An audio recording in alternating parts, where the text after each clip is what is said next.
Guys একটা of topic কথা বলতেছি, যেটা হচ্ছে টপিকের বাইরে। এই যে বাঙালির আবেগ যদি না থাকতো, অগরে কেউ মারতো না। হ্যাঁ, একটা উদাহরণ দিই। এই যে বাংলাদেশ নিউজিল্যান্ডের সাথে খুব সম্ভবত একটা সিরিজ জিতছে বা জিততে যাচ্ছে। আমি খেলাটা দেখি না, ছোট ছোট ক্লিপ দেখতেছি, চোখে পড়ে ফেসবুকে। আমি মাশরাফি সাকিবরা চলে যাওয়ার পরে বাংলাদেশের খেলা তেমন একটা দেখি না।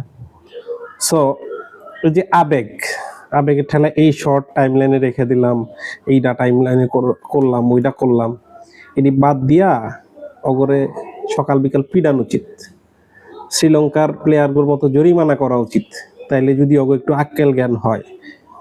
এত বড় একটা ভালো টিম, এত ভালো একটা টিম, এত বড় একটা টিম ছিল বাংলাদেশ টিম, এই টিমটা তারা জাস্ট ধ্বংসের পথে।